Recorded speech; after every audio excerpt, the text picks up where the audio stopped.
No último vídeo que eu fiz da Intel, eu falei sobre o momento de dificuldade que a empresa se encontra atualmente. E na apresentação que a diretoria da Intel fez agora no encerramento do segundo trimestre de 2025, podemos ver claramente as prioridades da empresa em melhorar o balanço financeiro, que vem acompanhada de outras prioridades como aprimorar a sua foundry, manter-se na liderança em processadores de arquitetura AMD64 e lançar produtos relacionados com inteligência artificial. E neste gráfico de receita e resultado operacional, vemos aqui que no final de 2024 a empresa conseguiu sair de um prejuízo para lucro, mas agora neste último trimestre está voltando a dar prejuízo novamente, acendendo novamente o alerta sobre os desafios que estão sendo enfrentados. Porém, ainda na apresentação, a Intel destaca que projeta a receita da venda de 51% da Altera para a Silver Lake, não para o trimestre que encerrou agora, mas para o próximo balanço trimestral. No último vídeo do assunto, eu já falei que a divisão de FPGAs recebeu um vultuoso desinvestimento, com a venda de 51% da Altera para a gestora de fundos Silver Lake. E esse momento da Intel se dá em um contexto político em que a presidência dos Estados Unidos realiza um esforço em trazer indústrias de tecnologia.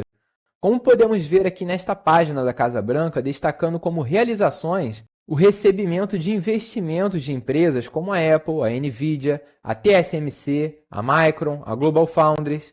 E é nesse contexto político que a presidência dos Estados Unidos, por meio do presidente Trump, por meio do programa Secure Enclave, comprará 8,9 bilhões de dólares em participação acionária da Intel. Em contrapartida, a Intel entregará 10% de sua totalidade para o controle do Estado americano. Na verdade, não é exatamente 10%, é 9,9%.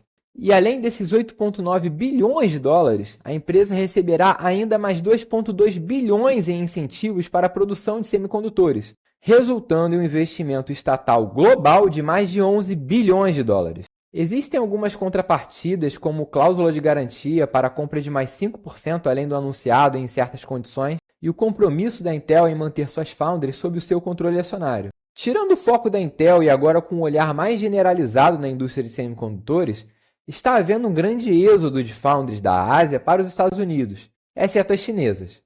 E aqui neste noticiário de Taiwan podemos encontrar novas parcerias comerciais firmadas pela fornecedora de wafers de silício GlobalWafers para atender as demandas das foundries da TSMC na cidade de Phoenix, no Arizona, e também da Texas Instruments, em Sherman, no Texas.